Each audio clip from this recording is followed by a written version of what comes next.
Saya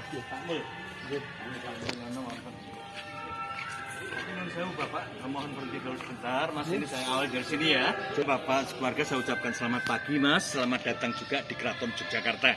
Jadi sekarang Bapak dan Mas sudah berada di istana atau keraton, tapi baru ada di bagian depan. Nah, sebelum kita melihat seluruh yang ada di sini, sebaiknya saya jelaskan dulu sejarahnya berdirinya Keraton Mataram Yogyakarta. Ya, nanti Mas bisa cerita sama teman-temannya. Baik, jadi Bapak Mas, ini Keraton Mataram Yogyakarta dibangun oleh Sultan Hamengkubuwono yang pertama. Di mana Sultan yang pertama pada waktu muda, beliau bernama BRM Sujono. BRM Sujono ini pendiri Keraton Mataram, ya. Beliau atau Sultan yang ke-1 ini sebetulnya kakak beradik dengan Raja Solo. Solo bergelar Pakubuwono, Yogyakarta Hamengkubuwono, ya. Solo kakak, Jogja adik. Jadi lebih tua Solo daripada Keraton Jogja. Dan Keraton Solo pecah menjadi Mangkunegaran. Nah, kemarin itu loh. Jogja ini juga pecah lagi menjadi Pakualaman. Jadi di Solo ada 2 keraton, Jogja juga ada 2 keraton, ya. Satu Pakubuwono, yang kedua Mangkunegaran. Kalau Jogja Hamengkubuwono dan Pakualam. Kemudian Keraton Yogyakarta ini dibangun pada tahun 1756. 1756. Dan Mas, keraton ini dulunya aslinya terbuat dari kayu. Ya, oleh Sultan ke-8, ini keraton kemudian disempurnakan, dipugar memakai besi maupun dari seng. Tapi pada waktu merenovasi keraton tidak merubah daripada bentuk aslinya. Ini keraton mulai dipugar Sultan ke-8, dimulai dari tahun Mas 1921 selesai 1934. Ya, dimulai tahun 1921 selesai 1934. Lama pemugaran kurang lebih 13 tahun lamanya. Nah, untuk lebih jelasnya keraton ini yang memugar Sultan ke-8, di sini ditandai dengan 4 pilar besar putih di belakang dan 4 di depan. Nah, pilar putih itu kalau kita gabung 4 ditambah 4, 8 itu maksudnya keraton yang memugar Sultan yang ke-8. Tapi selain pilar Pak, di lantai pun ada bintang. Yang putih 4, yang hitam 4, jumlahnya pun 8. Ini maksudnya sama, keraton dipugar Sultan ke-8 atau di masa Sultan ke-8. 1921 selesai 1934, ya. Dan keraton ini menghadapnya ke utara. Panjangnya keraton 1 km, luas bangunan ada 14.000 meter persegi. Keraton menghadap ke utara, panjang keraton 1 km, luasnya bangunan keraton ada 14.000 meter persegi. Menghadapnya langsung ke Merapi, ya? Merapi, ya, menghadapnya ke utara. Kemudian di depan keraton terdapat lapangan Utai Alun-Alun. Dan di situ banyak pohon beringin ya Mas ya. Nah, pohon beringin ini ada makna artinya juga. Jumlahnya pohon beringin ada 64. Di sini angka 64 untuk mengingat atau mengenang usia Nabi Muhammad. Jadi kalau ada pohon beringin yang tumbang atau mati harus ditanam lagi, tidak boleh kurang dan tidak boleh lebih. Nah, tetapi non sewu 64 itu digambarkan dengan tahun Jawa. Tahun Masehinya ada di pilar besi ini. Jumlahnya ada 63. Jadi ceritanya angka 63 maupun angka 64 sama Mas untuk mengingat usia Nabi, cuma digambarkan tahun Jawa dan tahun Masehi, ya. Jangan salah paham karena tahun Masehi tahun Jawa itu lebih banyak tahunnya, tak jadi 64. Tapi kalau yang tahun Masehi itu yang Januari Februari. Kalau tahun Jawa itu yang Suro, Sapar, Mulut itu loh. Nah Mas, di sini Keraton Mataram sebelum masa agama Islam, ceritanya Keraton Mataram itu dulu kemasukan agama yang lain, Hindu maupun Buddha. Maka kalau kita lihat arsitekturnya keraton ada 3 unsur agama. Kita lihat yang paling atas itu bunga lotus, di mana lotus itu menggambarkan agama Hindu. Oh, yang merah itu ya? Yes, doyong nih kok. Lotus nih kok. Nah, ini yang merah ini bunga teratai. Oh, ini agama Buddhanya. Di bawah bunga Arab, Pak. Bunga Arab ini menggambarkan agama Islam. Jadi perpaduan antara Hindu, Buddha, Islam. Makanya keraton bisa dibilang Islam kejawen. Dan saya campur aduk atau sedikit gadu-gadu. Nah, kemudian keraton tadi menghadap ke utara. Nah, Gunung Merapi ke keraton jauhnya 27 km. Dan kalau kita ke pantai selatan atau pantai Parangtritis jauhnya juga 27. Jadi ceritanya antara gunung dan pantai, keraton ini tengah-tengahnya. Satu garis Mas, itu yang dinamakan garis Lima Najur atau satu sumbu. Dan Sultan ke-1 dan Pakubuwono kedua tadi sebetulnya cucu-cucunya Panembahan Senopati. Jadi keraton Mataram Islam berdiri pertama kali berdiri itu bukan di Solo, bukan di sini, tapi di kota Gede. Dulu keraton pertama di Kota Ya, Gede Keraton yang Mataram Islam. dulu kita pernah sepedaan itu loh. Ada sisa temboknya. Iya. Nah, Pasar, itu pasar ke selatan sedikit. belakangnya pasar Itu itu. ada makam, nah sebelahnya itu ada Selo Gilang, ada bekas keratonnya, ya pendiri Keraton Mataram Islam yaitu Panembahan Senopati, tetapi beliau punya nama kecil Hadiwijaya atau Joko Tingkir, ya itu. Jadi di sini jangan salah paham, Hadiwijaya dan Sutowijoyo, ya. Nah, kemudian bangunan tadi sudah yang namanya bangsal pagelaran. Ini bangsal yang dipakai untuk mempergelarkan atau mempertunjukkan upacara adat yang diadakan 1 tahun 3 kali, khususnya hari besar Islam. Ya, contoh hari raya Idul Fitri, hari raya Idul Adha, dan bulan Maulud, Mas. Maka nantinya tempat ini akan dipergunakan. Baik, sebelum kita lanjutkan, mungkin Mas mau bertanya apa? Tanya apa? Malu bertanya, sesat di jalan. Ya, kalau ada yang mau ditanyakan, tanyakan. Kalau enggak, kita sambil jalan boleh ya sini. Nah, ini Bapak Mas yang kita lihat contoh-contoh peragaan, tapi bangunan ini namanya bangsal pengapit. Bangsal ini dahulu Mas dipergunakan prajurit-prajurit keraton. Di mana prajurit keraton mau menghadap sultan atau raja, maka istirahatnya di sini. Tapi sekarang dipergunakan untuk contoh peragaan upacara adat. Yang pertama ini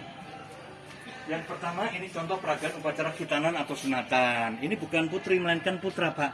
Pakainya yang mirip perempuan. Kenapa berpakaian perempuan? Berpakaian perempuan ini ada maknanya juga, ya, di mana putra sultan waktu disunat, ya, atau setelah disunat menginjak dewasa, kalau berbicara atau ngomong itu ingkang halus-halus. Maksudnya tidak kasar, mau kemana? Enggak gitu, tapi mau kemana? Halus, ya. Itu maksud daripada berpakaian seperti cewek. Namanya pakaian pudutan, dan dua yang ada di kanan kiri itu ceritanya dokternya Mas, atau dukunya, atau tukang calaknya. Untuk tempat yang di belakang itu namanya kerobongan, tempat untuk upacara khitanan atau sunatan bagi putra sultan. Sekarang yang kedua. Yang kedua ini contoh tempat namanya pasren. Tempat ini tempat untuk menyimpan harta berdua atau tempat gonogini. Jadi ini kalau orang desa tempat seperti ini dinamakan sentong tengah, Pak. Tempat bewisi atau tempat menyimpan padi. Tapi di keraton ini tempat pasren, namanya tempat untuk menyimpan harta. Pastren ya. Pastren. Patren, Pak. Patren. C ya, patren. Patren. Iya, di mana tempat ini untuk menyimpan harta berdua, tempat gono gini. Itu ceritanya guling bantal itu harta karun, mas-masan atau uang. Dan yang ketiga ini contoh peragaan upacara perkawinan agung atau perkawinan pondongan. Bapak Mas, di mana yang dimaksudkan dengan perkawinan agung atau pondongan di keraton ini hanya terjadi saja kalau mempelai putri ini putrinya sultan mendapatkan suami orang luar, maka si calon suaminya harus gendong atau mondong seperti ini. Kami beri contoh, Pak, yang tidak memakai baju itu calon suami putri sultan, dan itu orang luar atau masyarakat biasa. Ya, dibantu salah satu keluarga putri sultan, adik, kakak, paman bisa membantunya. Ini yang dinamakan perkawinan agung atau pondongan. Jadi maksud pondongan ini untuk menaikkan derajat di kalangan putri. Tapi kebalikannya, Pak, kalau mempelainya putra itu putranya sultan, sedangkan untuk mempelai putrinya orang luar, maka di keraton tidak akan ada upacara seperti ini. Acaranya biasa saja. Tapi yang jelas sultan atau raja memperbolehkan putra-putrinya dapat rakyat biasa. Mboten zamanipun Siti Nurbaya. Saya sangat Mereka awet sultan ke-1. Makanya itu ke-1 seperti itu. Nah, kemudian sebelum diadakan acara perkawinan, Mas, maka yang didahulukan sebuah tarian. Tarian ini namanya kuda lumping, edan-edanan atau gila-gilaan. Sebab cara bermainnya seperti orang gila, tapi tidak gila. Kalau kuda lumping yang di luar, Mas, itu kemasukan roh halus. Kalau yang di keraton mengusir roh halus. Jadi bedanya ya seperti itu. Nah, kemudian kuda lumping ini kalau di luar pun makannya yang kaca. Kalau di keraton dikasih kaca lari, Mas. Dia sadar, tahu enak dan tidaknya, maunya apa? Fried chicken, goreng. Jadi, biar tegang. Dan ini yang kelima, contoh peragaan upacara tetesan. Maaf ya, yang disunat bukan hanya laki-laki, Mas, perempuan juga disunat. Tapi usia, Pak, yang membedakan. Kalau tadi laki-laki 10 tahun ke atas, kalau putri 5 tahun ke atas. Jadi sekali lagi yang di dalam ini contoh putri sultan. Umurnya 5 tahun ke atas, maka putri raja siap disunat, namanya tetesan atau sunatan bagi putri sultan. Paham ya, Mas ya? Nah, kita lanjut sebelah sini. Bapak dan Mas, ini ada 2 mobil. Dua mobil ini adalah mobil milik Sultan Hamengkubuwono ke-9. Mobil yang pertama mereknya Cadillac. Mobil Cadillac ini Bapak buatan Amerika. Tahunnya 1964. 1964 ini setirnya setir kiri. Oh, setir kiri loh kan. Mobil ini Mas dipakai Sultan Hamengkubuwono ke-9 waktu dia menjabat sebagai wakil presiden di era Bapak Soeharto. Oh. Ya, karena Sultan ke-9 ini banyak sekali jabatannya Mas. Jadi sekali lagi mobil yang hitam ini mereknya Cadillac buatan Amerika tahunnya 1964. Mobil ini dipakai Sultan ke-9 waktu beliau menjabat sebagai wakil presiden di era Bapak Soeharto. Maka di situ tertulis Indonesia 2 atau 2 Indonesia. CC-nya 7.000 Pak. Bensinnya pun ya Mas. Ingat cerita dulu ayah Sultan pergi ke Purworejo, lalu ditilang sama Pak polisi itu. Ya, nggak tahu mungkin pakai salah satu dari mobil ini. Oh, pakai yang ini. Ya. Jadi ceritanya memang seperti di Purworejo juga di Pati Pak. Ya, atau sudah masuk Jogja ada ibu-ibu yang nyetop. Dikirani pun taksi. Ya, anjir. Pak, tolong Pak, saya diantarkan. Ini barang bawaan. Tolong Pak, itu barang saya. Pak Sultan juga mau Mas mengambilkan barang. Nggak tahu itu padahal itu rajanya. Sampai di rumah, nah yang di rumah itu tahu loh, ini Pak Sultan. Ibunya kaget, semaput. Nah itu. Pingsan Le. Ya, ini pingsan. Pakai mobilnya yang ini ya Pak ya? Ford Oh yang Galaxy. Ford. Jadi mobil ini Mas dipergunakan Sultan Hamengkubuwono ke-9 juga. Waktu beliau menjabat sebagai Menteri Ekonomi di eranya Bung Karno. Kalau tadi di era Pak Harto, ini eranya Bung Karno. Tahunnya sama 1964. Tapi cc-nya lebih kecil Pak, ini cc-nya 3000 cc. Ini ya, Ford Galaxy, mobil buatan Amerika, tahunnya 1964. Ini mesinnya masih hidup Pak. Oh ya? Mesinnya masih hidup, cuma ini enggak dipakai. Nah Bapak Mas, di sini adalah tanam 3. Sengaja ditanam Mas. Jumlah 6 di sini menceritakan di dalam Islam rukun iman yang ke-6. Namanya pohon gayam Pak. Oh gayam. Nah, gayam itu punya arti kalau bahasa diterjemahkan gayam, gayuh katenterman, tempat mangai bagio. Jadi artinya siapa saja yang ada di sini nantinya akan selalu bahagia. Ya. Ini pohonnya buahnya seperti jengkol Pak. Ya. Aku nanti seperti jengkol ya. Kalau jengkol dimakan enak tapi bau, tapi kalau gayam dimakan enak tapi tidak bau. Bahkan ada khasiatnya. Nun sewu, kalau keringat kita tidak enak alias bau, makanlah buah gayam. Tapi nantinya kalau sudah makan gayam, banyak mengeluarkan angin alias kentut. Terus sewa-sewa sang ini bablas Mas. Kamu itu loh, Mandala Krida ke arah barat, ke arah dokter kucing kita itu. Itu namanya Jalan Gayam ini pohonnya. Pohonnya ini. Ya artinya apa? Gayuh katenterman tempat mangai bagio. Ya. Mas sebelum kita lanjutkan ke atas, silakan lihat di atas tengah sana. Itu ada lambang atau logo Keraton Mataram Yogyakarta ya. Solo dengan Jogja lain logonya. Ini logonya Keraton Jogja. Nah, Pak Non Sewu, kalau logo itu saya terjemahkan ya, Mas. Ini nanti kalau Mas ditanya bisa menjawab. Coba Mas lihat, yang paling atas sendiri itu sepertinya topi ya. Topi itu mahkota dan mahkota itu Mas merupakan lambang seorang raja. Kemudian Mas lihat di kanan kiri kan ada sayap. Nah, sayap itu ceritanya adalah rakyat atau masyarakat. Gambar itu menggambarkan raja tanpa rakyat tidak mungkin berdiri sendiri. Itu merupakan lambang persatuan dan kesatuan. Nah, tulisan Jawa yang di tengah itu kalau dibaca bunyinya Holanbo atau H dan B. Ya. Nah, itu merupakan singkatan Hamengkubuwono. Di bawahnya angka dan angka itu menunjukkan 8. Itu maksudnya keraton yang memugar sultan yang ke-8. Niku angka Jawi nggih. Angka Jawi kados menika ingkang sedasa menika kados M alit nika lho. Gono menika sedasa. Lajeng dibalik atau di belakang tembok itu kan ada kepala raksasa, Pak. Iya. Ada kepala raksasa atau buto nggih. Kemudian di depan kanan dan kiri ada 2 kepala naga. Nah, 2 kepala naga dan raksasa di sini Mas ceritanya adalah Makara. Nek basa Jawa ini pun Makoro. Makoro itu maksudnya untuk tolak bala, untuk mengusir roh jahat supaya keraton dalam keadaan aman. Itu artinya. Satu lagi, di bawah lambang keraton kan itu ada buah-buahan Pak. Yang melengkung nih kok ada padi dan kapas. Gambar itu Mas menceritakan lambang kemakmuran. Mas belum pernah dengar mungkin. Itu ada pepatah yang kalau dibaca bunyinya Gemah Ripah Loh Jinawi. Pernah dengar belum? Singa Maharaja Pak, uang ini sudah tidak laku. Ini gambar ini diedarkan 87 ya. Kalau ada Pak jangan dibuang atau dikasihkan orang lain. Wonten iki saged atau bisa ditukar satu lembarnya 10.000, lumayan Pak daripada dibuang. Mas, ini saya perlihatkan, saya balik ini uangnya, gambarnya ada di depan kita, sama enggak Mas? Ini gambarnya Keraton Yogyakarta. Di sini tertulis Sidinggil Keraton Yogyakarta. Sama kan Mas dengan itu? Ya. Ya.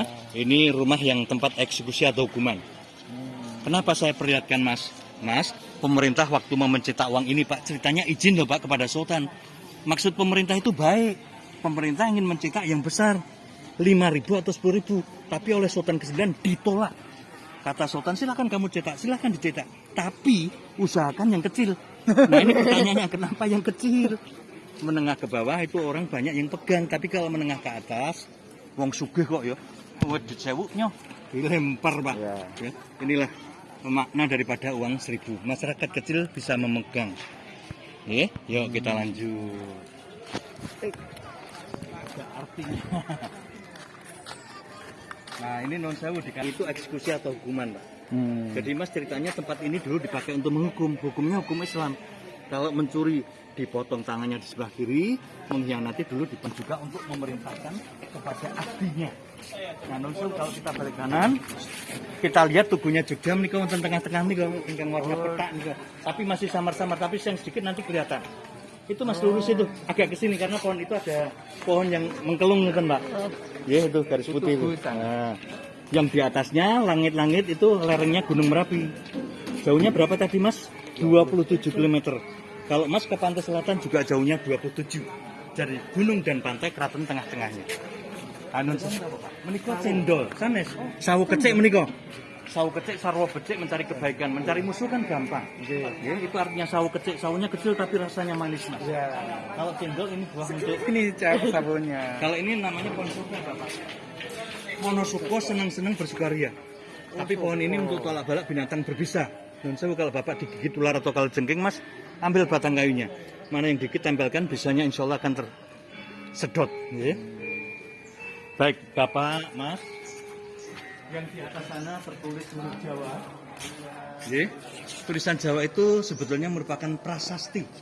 Dan tulisan Jawa itu sebetulnya juga menjelaskan bahwasannya keraton ini yang memugar Sultan yang ke-8. Itu tulisan Jawa kalau saya baca Mas, bunyinya Sampian Dalem. Wah, ya, Sampian Dalem ingkang sinuwun Kanjeng Sultan Hamengkubuwono, di bawahnya ingkang jumeneng kaping 8. Nah, maksudnya sama tadi. Pada waktu beliau Sultan ke-8 naik tahta atau menjadi sultan atau raja, ini keraton semuanya direnovasi. Dan ini sangat unik, bangunnya bergema. Ya. Tapi kalau keluar dari sini nggak bunyi. Nggak bunyi. Ini pembatasnya, ini kalau kita lihat dengan mata batin Pak, di sini sepertinya ada temboknya. Jadi di sini nggak bunyi, tapi kita masuk sedikit bergema ya. Bapak di sini ada di sana. Siap? Laksanakan, terdengar sampai jauh.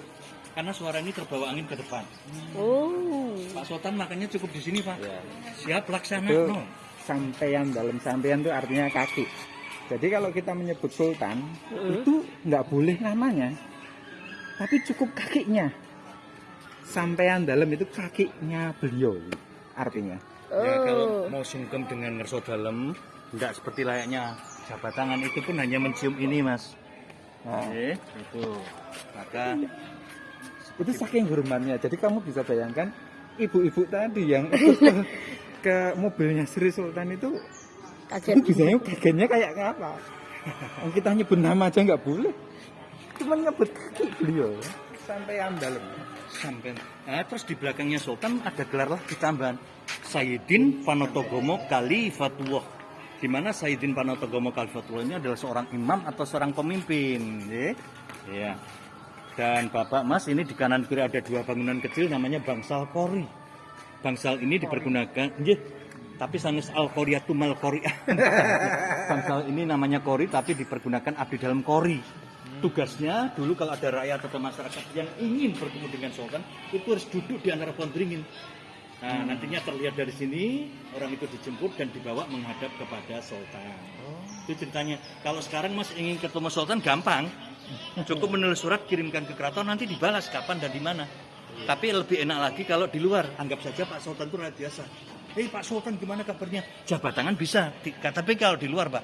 Tapi kalau di keraton, melihat Pak Sultan di sana, Pak Sultan gimana kabarnya? Mboten saged. Dari sini jongkok dulu baru sungkem. Ya, kita ke sini monggo. Nah, Bapak Mas, ini bangunan yang besar, bangunan yang dinamakan Bangsal Siti Hinggil. Siti Hinggil. Siti itu tanah raja, tanpa di sini tidak jadi raja, Mas. Kenapa? Ini tempat penobatan sultan atau raja. Jadi Bangsal Siti Hinggil ini tempat yang dipergunakan untuk penobatan raja-raja, tempat pasebanan atau pasawanan agung, tempat pertemuan. Jadi ABCD nanti tergantung dengan sultan. Nah, itu tempat duduk sultan ada di Bangsal Mangutur Tangkil. Itu di dalamnya ada tempat duduk sultan aslinipun Mas, Pak. Ingkang ijem niku nggih. Ijem sedaya kalian bokoripun menika sedaya Mas. Tapi sayang hari ini kita lihat hanya duplikatipun, nggih. Nanti kalau Mas nanti di dan untuk sultan ke-10 Mas, beliau tidak langsung diangkat menjadi sultan, tapi diangkat dulu menjadi putra mahkota, yang kemudian 10 menit baru beliau diangkat menjadi raja. Kalau lain-lainnya diangkat putra mahkota bisa menunggu seminggu, 1 bulan, setahun baru diangkat menjadi sultan. Tapi kalau sultan ke-10 langsung. Jadi tidak menunggu beberapa hari, beberapa bulan, tapi hanya 10 menit. Nih tempatnya ya, Bangsal Siti Hinggil. Ya, kita lanjut dulu sini. Muter bangunan.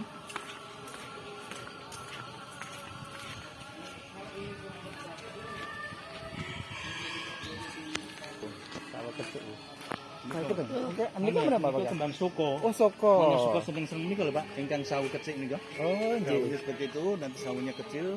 Ya, yang di ujung sana itu Pak, itu kelihatan ya, itu sawu kecil. Artinya sarwo becik, mencari kebaikan. Nek golek musuh gampang Mas, senggolnya wis dadi musuh. Neng sawu bapak sinten? Kula Ridwan Bapak. Oh, Ridwan. Kebetulan saya diberi nama yang bagus. Di surga saya juga memandu. Saya malaikat Ridwan. Nanti sesama Ridwan gampang masuknya. Tidak pakai Ridwan Kamil ya.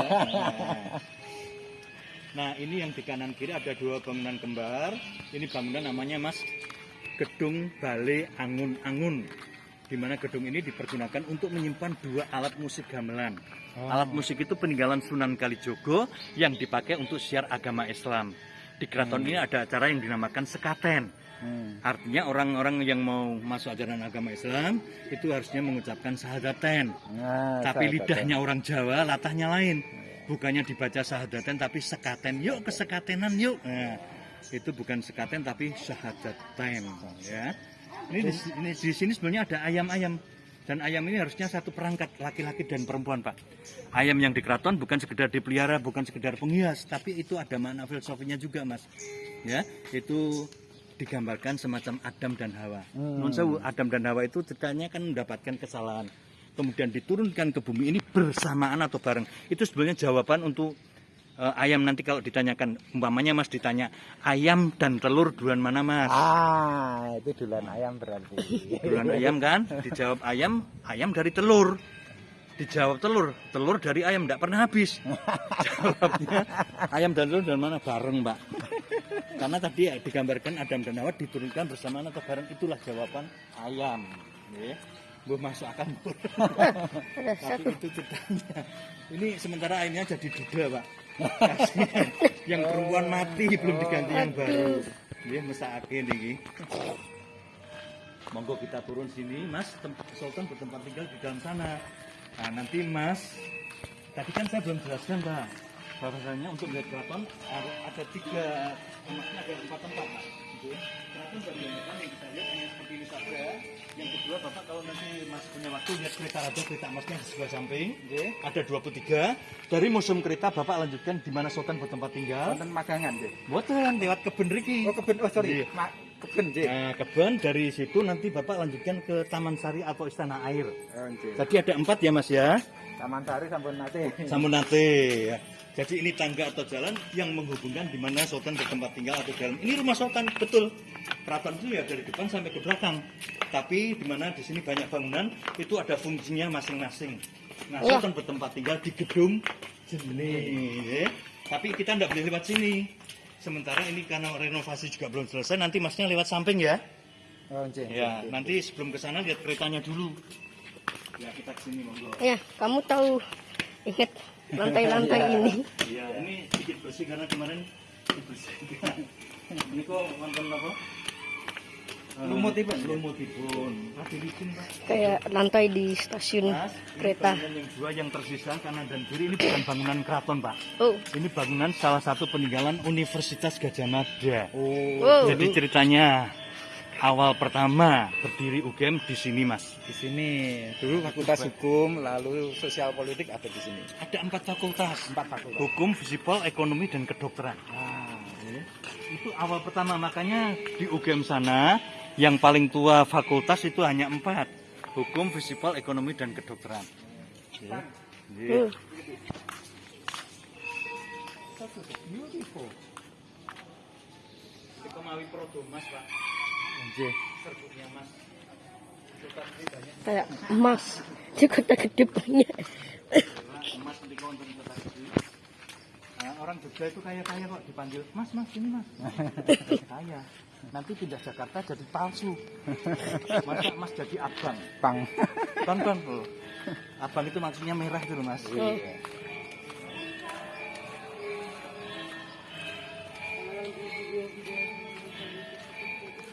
Ini baru yang pertama ya Pak ya. Ini baru bagian yang pertama. Pak, dari kereta langsung ke tempat tinggal Sultan karena Taman Sari kan sudah pernah. Nggih. Nah, itu. Jadi tinggal 2 di mana Sultan bertempat tinggal. Yang kedua nanti di mana Sudah. kereta raja. Ada 23 kereta. Alas Mentau itu di kota gede. Itu dia rangkaian Keraton Yogyakarta. Keraton Beringin yang di tengah itu bibitnya diambilkan dari 2 kerajaan yang besar. Yang sebelah kiri dari kerajaan Pajajaran, yang sebelah kanan dari kerajaan Majapahit. Jadi Jawa Timur dan Jawa Barat bisa bersatu di tengah ini. Setiap 1 tahun sekali, tepatnya di bulan Suro, pohon itu nantinya dipangkas, daunnya banyak diperbutkan masyarakat Jogja. Untuk apa? Kalau ada yang sakit atau mungkin kena guna-guna, itu daun bisa untuk penyembuh. Ya, kita lanjut dulu ke Museum Kereta Raja. Tempatnya ada di sini.